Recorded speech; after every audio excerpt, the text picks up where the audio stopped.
다 같이 성경 보도록 하겠습니다. 성경은 구약성경 민수기 13장 25절로 33절까지 교독하도록 하겠습니다.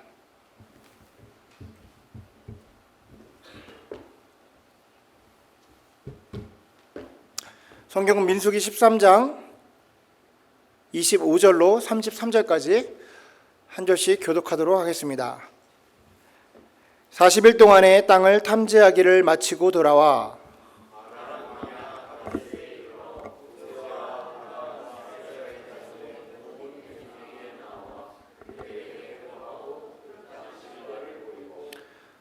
모세에게 보고하여 가로되 당신이 우리에게 보낸 땅에 간즉 과연 젖과 꿀이 그 땅에 흐르고 이것은 그 땅의 실과이니이다.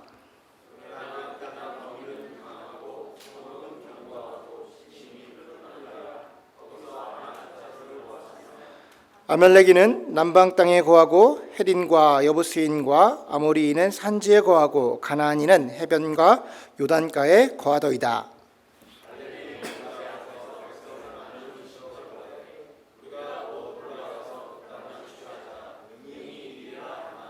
그와 함께 올라갔던 사람들은 가로되 우리는 능히 올라가서 그 백성을 치지 못하리라. 그들은 우리보다 강하니라 하고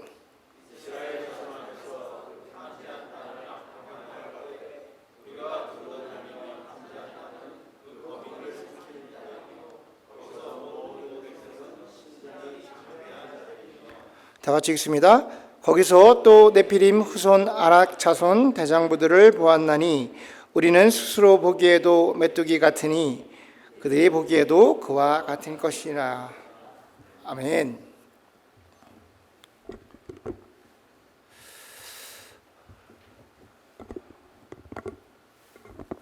오늘 저와 여러분이 나눌 말씀의 제목은 결코 쉽지 않은 시험, 결코 쉽지 않은 시험이라는 제목으로 말씀 나누도록 하겠습니다. 여러분 최근에 시험을 치러 보신 적이 있나요? 학생들이 아닌 이상 시험을 치를 일은 거의 없으실 거라고 생각을 합니다. 여러분 시험 중에요 바보 시험이라는 게 있어요. 바보 시험. 이 시험이 뭐냐면 뭔가를 떨어뜨리려고 하는 게 아니라 되도록 붙여주려고 하는 시험입니다. 어지간하면 최소한의 기준만 되면 이 사람 붙여줘야겠다. 이것이 바보 시험이라고 그래요. 이게 어떤 거냐면 유조지 운전면허증 같은 게 바보 시험입니다. 이게요 붙으면 당연한 거고 떨어지면 바보 되는 거예요. 그런데 우리가 시험 문제를 다 알고 답도 알고 가는데 문제가 어려워서가 아니라 좀 부담감에 떨어지면 바보 되지, 이 부담감에 떨어지는 사람이 덜어 있습니다. 주변에 내가 덜어 봤어요. 고개 숙이시는 분들이 몇 분 계신데 자, 그런데요 이렇게 시험에 떨어져서 또 다음 주에 가서 보면 운전시험 같은 것들은 별 문제가 되지 않습니다. 기회가 계속해서 주어지니까. 근데 1년에 한 번밖에 보지 않는 대입시험이라든지 공무원 시험, 1년에 한 번밖에 보지 않는 사법고시 같은 거는 상당한 부담이 되어집니다. 왜냐하면 이거는 한 번 떨어지게 되면 다시 한번 그 기회를 찾기가 쉽지가 않아요. 그래서 이런 시험에 응하는 사람들은요 정말 필사의 각오로 시험 준비를 합니다. 혹여 떨어지면 자기가 세워놨던 인생의 계획이 많이 꼬여져 버리기 때문이에요. 그런데 재수도 하고 그렇게 준비했음에도 불구하고 삼수도 해서 되는 사람도 있고 그렇게 노력했음에도 불구하고 떨어져서 다른 길을 선택하는 사람들도 있습니다. 무슨 이야기냐면 이 시험이 그렇게 중요한 시험이라도 그렇게 중내산해하는 그런 시험은 아니라는 거예요. 근데 오늘 본문을 보면 정말 무서운 시험이 하나 나옵니다. 기회는 인생에 단 한 번, 떨어지면 죽을 때까지 개고생. 시험 타입은 바보 시험. 바로 가데스바니아의 시험입니다. 자, 이스라엘 백성은요 모세를 통해서 하나님께서 그들을 출애굽시키세요. 그리고 2년 동안 광야에서 가나안으로 인도해 가십니다. 그리고 드디어 가나안의 입구, 그 젖과 꿀이 흐르고 약속한 그 가나안의 입구에 도착하게 돼요. 그곳이 바로 가데스바니아예요. 말 그대로 약속의 땅 가나안의 입구에 도착을 합니다.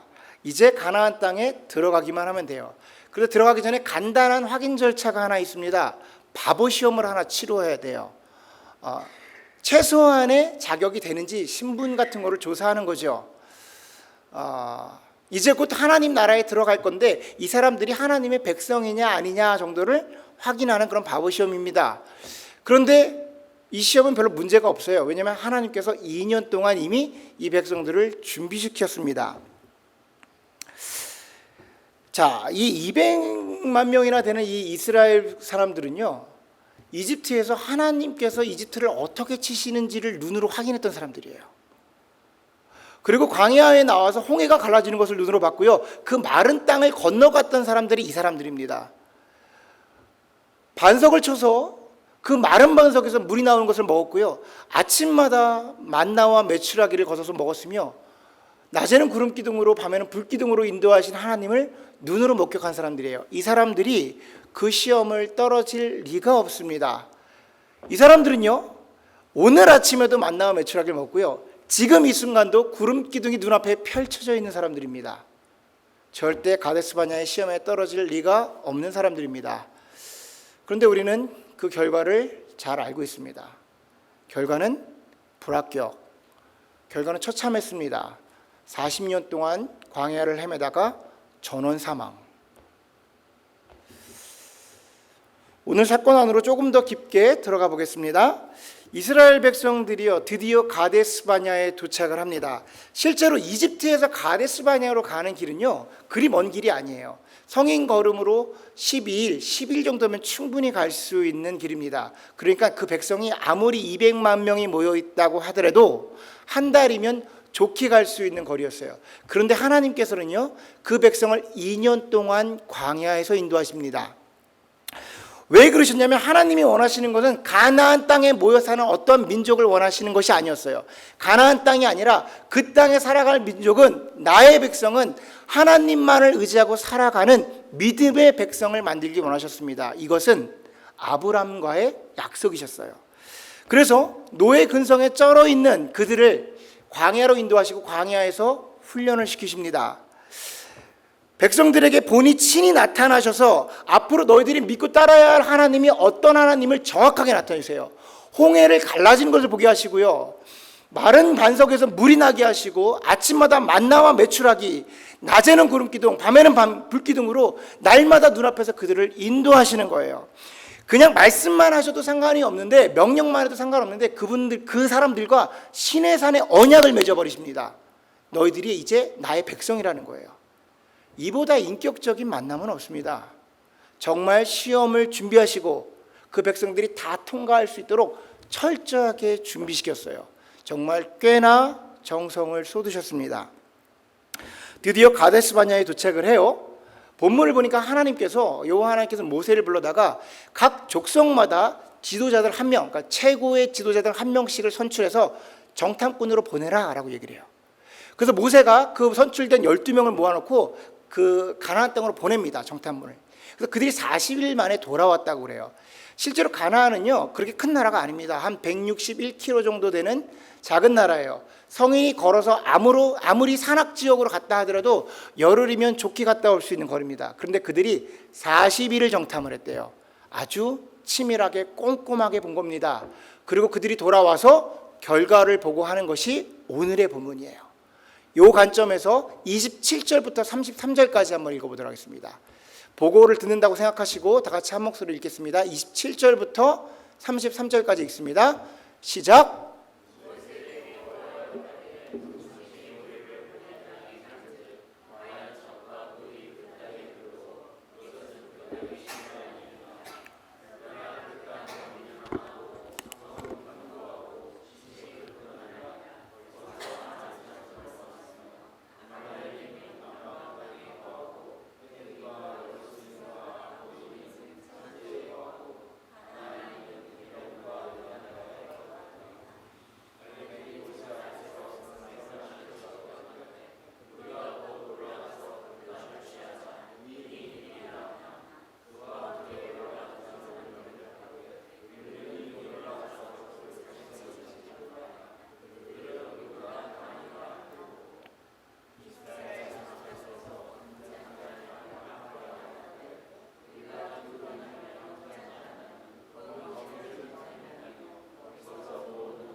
거기서 또 네피림의 후손 아락 자손 대장부들을 보았나니 우리는 스스로 보기에도 메뚜기 같으니 그들은 보기에도 그와 같을 것이니이다.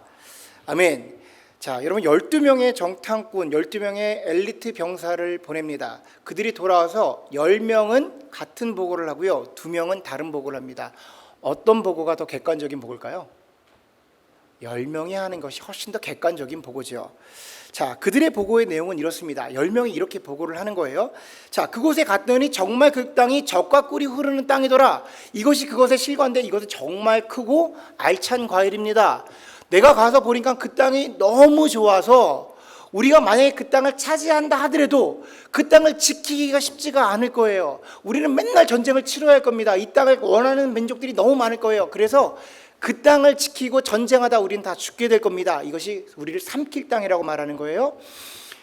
자, 거길 보니까 우리가 보니까 군대가 있었습니다. 군대라고 하는 것은 다시 말해서 왕이 지휘하는 나라였다라는 거예요. 군대가 있었는데 그 군대의 장에 그 군인들을 보니까 아낙 자손, 그러니까 네피림의 후손 아낙 자손, 지금으로 말하면 키가 2m 20이 넘는 거인들이 그 정예 군사로 지키고 있었습니다. 내가 보니까 우리가 그들과 어떻게 싸웁니까? 내가 보기에도 내 자신이 쪼다 같은데 그들이 보기에도 우리가 쪼다 같을 거 아닙니까? 우리는 다 쪼답니다. 지금 그 얘기를 하는 거예요. 제가 부연 설명해 드릴게요. 당시의 가나안은요, 원래 가나안은 철기가 유명했던 곳이에요. 그러니까 철기 시대를 지냈던 민족이 가나안 민족입니다. 그런데 이스라엘 민족은 노예였고 유목민이어서요, 이제 막 청동기를 시작하는 민족이었어요. 철기를 가지고 있는 그들의 눈에 보기에 그들이 가나안 땅은 강철검을 가지고 있는 군대를 가지고 있는 나라였고, 지금 이스라엘은요 유목민 오합지졸 노예 집단이었다라는 거예요. 여러분, 그러니 누구의 보고가 객관적인 겁니까? 10명의 정탐꾼의 보고가 객관적인 보고를 지금 한 거예요. 여러분, 황당하지 않습니까? 하나님이 젖과 꿀이 흐르는 가나안 땅을 주시기로 약속해서 떠나온 길이잖아요. 그래서 2년 동안 광야에 그 고생해서 온 길이잖아요. 그러면 그곳이 우리를 기다리고 있는 마치 에덴 동산과 같이 그 주인이 비어 있어서 열매들이 맺혀 있고 그 비옥한 땅이 우리를 기다리고 있어야 되는 것이 맞는 거잖아요. 도대체 하나님의 의도가 뭡니까? 하나님만 믿고 왔더니 왜 그 거민들이 그 가나안 땅을 지키고 있냐라는 거예요. 여러분, 우리는 오늘의 본문을 장면을 보면서 하나님의 특성을 발견할 수가 있어야 돼요. 하나님께서 원하시는 것은 이 장면을 통해서 내가 우리에게 원하시는 것이 어떤 모습인지를 말씀해 주고 싶은 거예요. 그 모습은 뭐냐면, 하나님께서 원하시는 것은 모든 성도의 유일한 해결책이 되길 원하신다는 겁니다. 하나님께서는 모든 성도의, 모든 백성의 유일한 해결책이 되길 원하신다는 거예요. 이 말의 뜻은 하나님을 진정으로 원하시는 것은 하나님의 백성은, 그러니까 하나님이 원하시는 하나님의 백성은 오직 그 하나님만을 바라보며 그 하나님을 의지하고 살아가는 백성들이라는 거예요. 여러분, 생각해 보십시오. 하나님께서 왜 정탐꾼을 보내라고 했을까요? 앞으로 전쟁을 치러야 되니까 지피지기면 백전백승이니까 적을 알아보라고? 상황에 맞춰서 전략 전술을 짜보라고? 아닙니다, 여러분. 이스라엘은요 그런 능력을 갖고 있는 나라가 아니에요. 지금 어떠한 전투력도 갖추지 못한 나라가 바로 이 이스라엘이에요. 그런 이스라엘에게 정탐꾼을 보내라고 말씀하신 이유가 뭐예요? 보라고, 정확하게 보라고, 현실이 어떤지 보라고, 너의 능력으로 도저히 할 수 없음을 보라고 보내신 거예요. 그러니까 누구의 보고서가 맞아요? 10명의 보고서가 맞죠? 그런데 그 10명의 보고서는요, 보고는 맞았는지 모르지만 그 대처함은 틀렸습니다.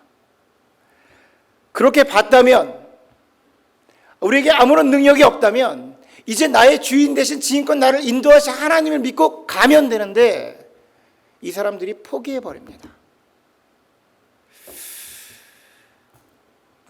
사실 피부적으로 본다면 지금 이 가나안 사람들, 이스라엘 백성들을 조금 이해할 수는 있습니다. 힘든 일이 닥쳤죠. 정말 그 젖과 꿀이 흐르는 땅만 기다리고 와서 봤는데 들어갈 수 없는 일이 벌어진 거예요. 현실에 진짜 문제가 벌어진 거예요. 이러지도 저러지도 못합니다. 다시 이집트로 갈 수도 없고요, 가나안으로 들어갈 수도 없어요. 그리고 이 땅에서 살 수도 없습니다. 왜냐하면 지금 거기는 광야잖아요. 그냥 흙바닥이잖아요. 힘든 일이 겪었죠. 그런데 우리 조금 다른 시선으로 한번 볼까요? 정말 이 사람들이, 이 이스라엘 백성들이 들어가는 결정을 하는 것이 힘든 결정이었을까요? 정말 이스라엘 백성들이 힘들었던 결정은요, 2년 전에 출애굽할 때의 결정이 훨씬 더 어려운 결정입니다. 2년 전에 출애굽을 해야겠다라고 결정했던 게 훨씬 더 어려운 결정이었어요. 자, 내가 이집트를 떠나서 광야를 지나 가나안으로 갈 거야. 이스라엘 백성들은 이런 선택을 하기 굉장히 힘든 사람입니다. 여러분요, 이 이스라엘 백성들이요, 이집트에서 480년을 산 사람들입니다. 이 사람들이 광야를 몰랐을까요? 가나안까지 2주니까 잘 준비해서 여행 가듯이 가면 되지, 뭐 이렇게 생각했을까요? 여러분, 이스라엘 광야를 경험해 보실 기회가 별로 없으셨죠?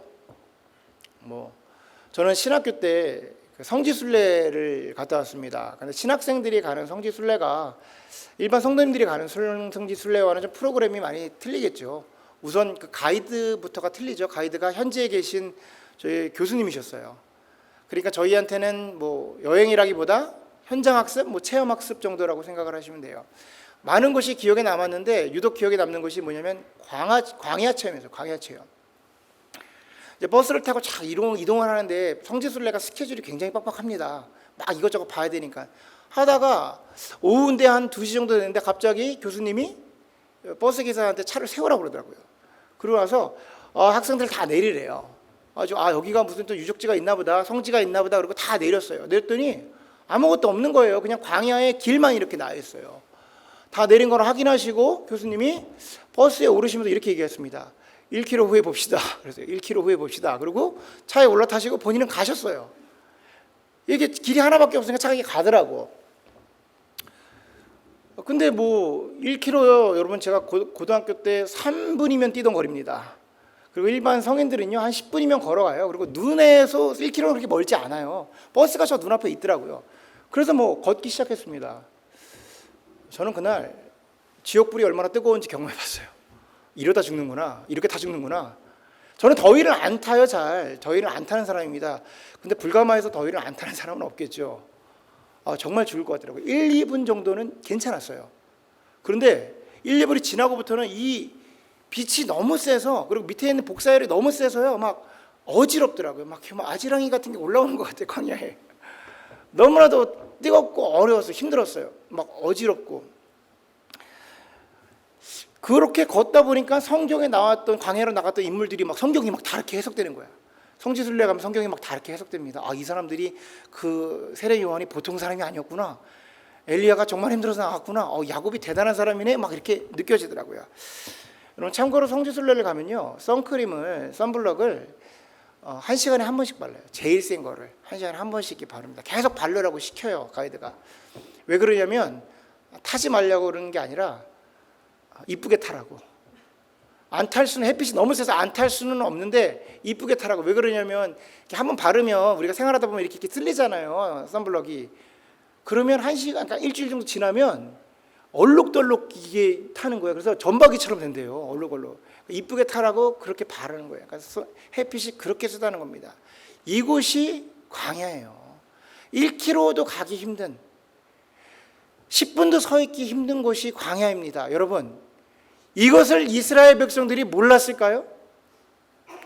그 사람이 너무나도 잘 알고 있습니다. 식량이나 특별한 준비가 없이 길도 모르고 그 길을 떠났다가는 길에서 정말 객사한다는 것을 정확하게 알고 있던 사람들이 이 이스라엘 백성들이었어요. 근데 이 이스라엘 백성들을 광야로 인도합니다. 이들이 어떻게 해서 광야로 나갔을까요? 살아계신 하나님을 본 거예요. 이집트에서 그 역사하신 하나님을 눈으로 경험해버린 겁니다. 하나님의 능력이 이런 거구나. 광야에서 불기둥과 구름기둥으로 인도하는 하나님의 임재를 경험한 겁니다. 자, 그것을 보고 나서 가나안으로 가자. 저 살아계신 하나님이 우리를 광야에서 지키시리라, 인도하시리라 믿고 나간 거예요. 여러분, 지금 이 가데스 바냐에서 그 하나님이 죽었습니까?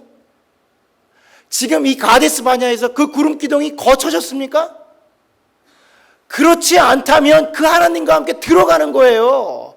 그렇지 않다면 그 하나님이, 지금껏 살아계신 하나님이, 나를 인도하셨던 하나님이 살아계신 하나님으로 함께 들어가는 겁니다. 이것이 믿음이에요.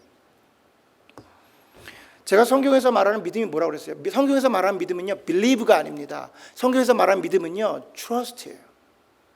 팩트를 알고 있다고 그것이 믿음이 되는 것이 아니에요. 내가 갖고 있는 그 팩트를 가지고 그 팩트에 신뢰함과 의지함으로 그것에 기대는 것이 믿음이라는 거예요. 예수 그리스도가 우리를 위해서 십자가에 못 박혀 돌아가셨습니다. 이 사실을 알고 있다고 믿음이 되는 게 아니라고요. 이 사실에 그 십자가의 그 보혈의 피에 의지하여 오늘을 살아가는 것이 믿음인 거예요. 2년 동안 날마다 바로 오늘 아침까지도 만나와 메추라기를 주셨습니다. 구름 기둥과 불 기둥으로 인도하셨습니다. 그 하나님이 지금 가데스 바냐에서 죽었습니까?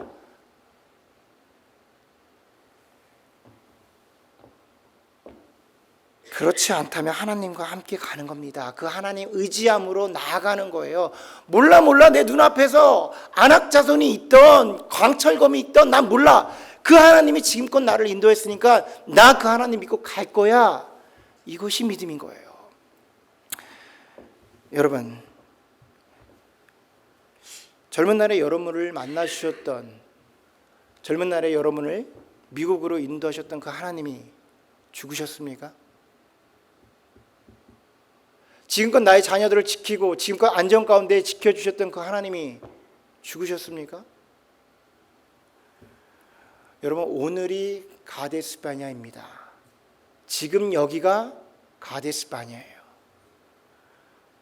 그 하나님이, 나를 인도하신 하나님이 지금도 살아계신 하나님이라면 그분을 믿고 내일을 사는 겁니다. 그 하나님을 믿고 내일을 향해 발을 내딛는 거예요.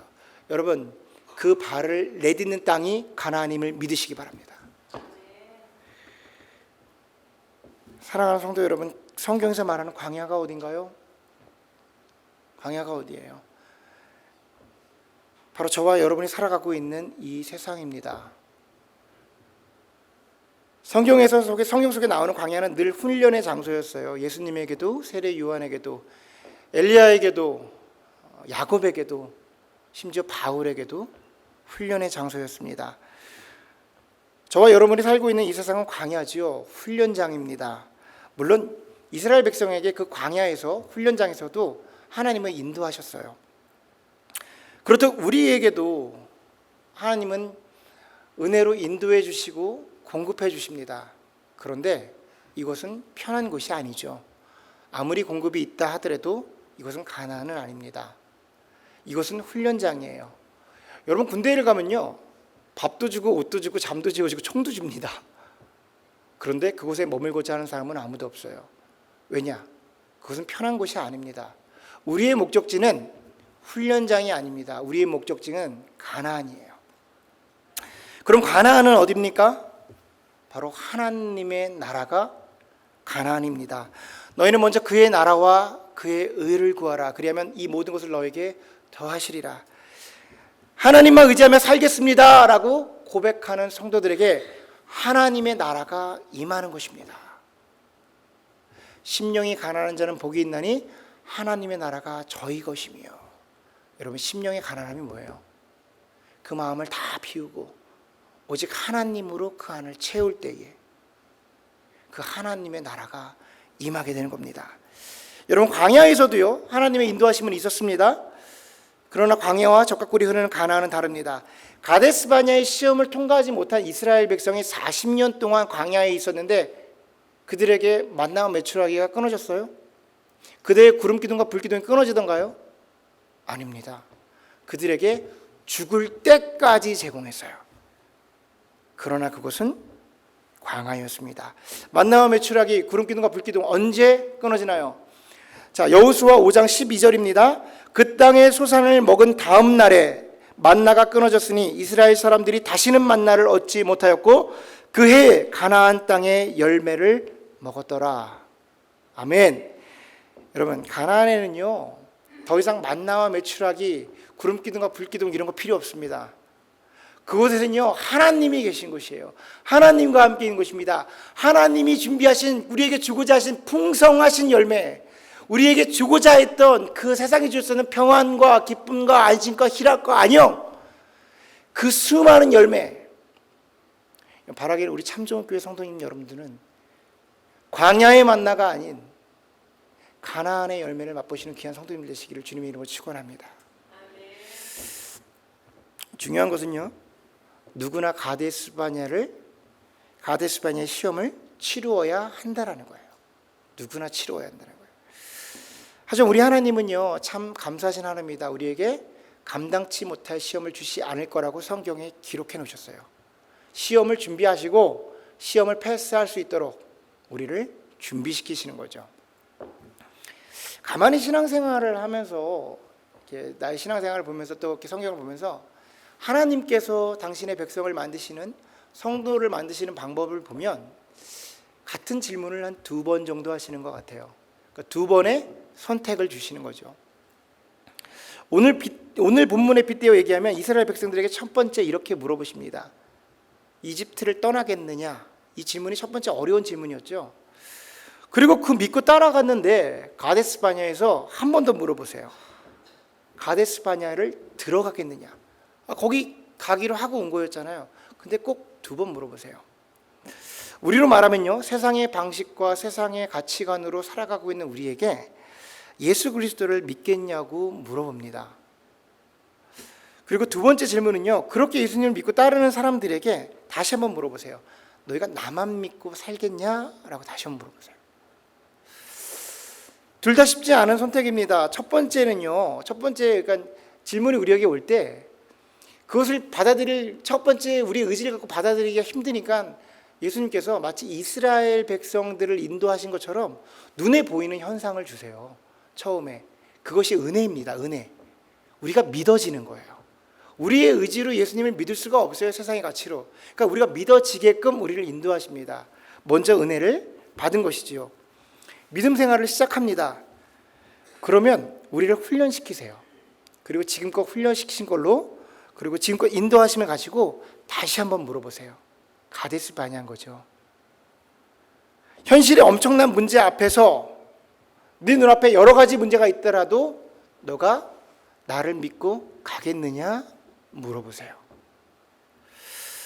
믿음의 조상 아브라함을 부르십니다. 너는 본토 친척 아비 집을 떠나 내가 내게 지시한 땅으로 가라라고 불러요. 첫 번째의 질문을 하십니다. 가기가 힘들죠. 그런데 그 음성이 너무 생생해요. 거부할 수가 없습니다. 은혜죠. 믿어지는 거예요. 그래서 따라갑니다. 여러 가지 훈련을 받아요, 인생 가운데에. 그리고 가데스 바냐로 그를 부르십니다. 그리고 이렇게 말해요. 너가 사랑하는 그 독자 아들 이삭을 나에게 바쳐라. 여러분, 예수님께서 베드로를 부르십니다. 네가 가지고 있는 배와 그물을 다 내어버리고 나를 쫓으라라고 말해요. 내가 너를 사람을 낚는 만들겠다. 베드로가 믿기 어려웠습니다. 그런데 베드로가 밤새도록 고기잡이를 하다가 하나도 못 잡아요. 근데 예수님이 깊은 곳에 그물을 던져라 라고 말합니다. 그물을 던졌더니 엄청난 고기를 잡아요. 은혜죠. 이 예수가 믿어지는 거예요. 우린 믿을 수 없으니까 첫 번째 믿겠다고 다짐하고 떠납니다. 3년 동안 특수훈련을 받고 가데스 바냐로 부르십니다. 예수님께서 이렇게 물으십니다. 너가 나를 사랑하느냐? 네가 나를 사랑하느냐? 네가 나를 사랑하느냐? 3번 물어요. 주님, 내가 당신을 사랑하신지 당신이 아시나이다.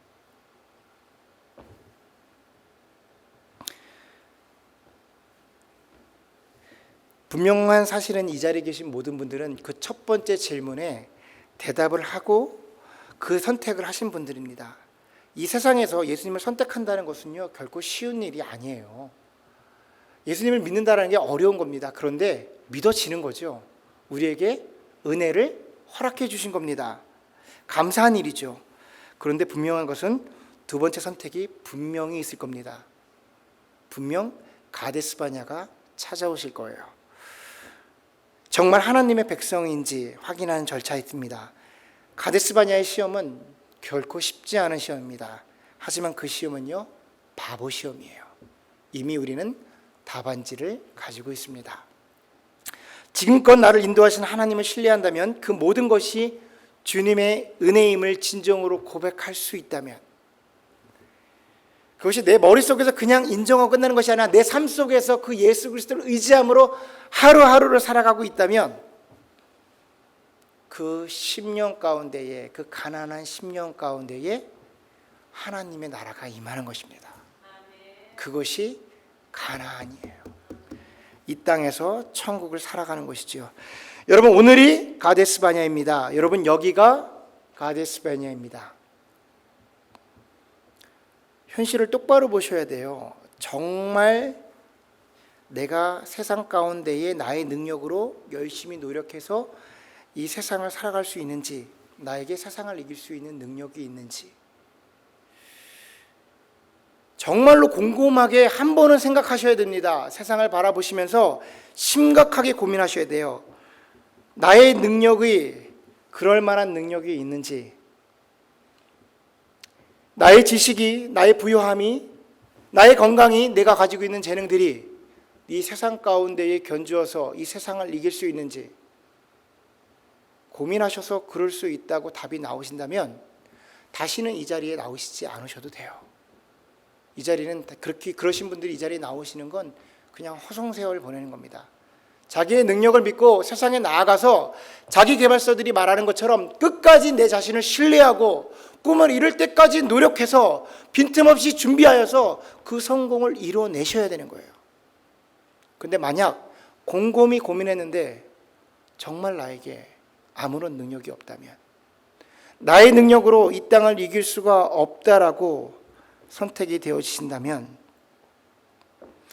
그 심령으로, 그 갈급한 마음으로 지금껏 나를 인도하신 하나님을 불러보십시오. 그분이 여러분의 능력이 되실 겁니다.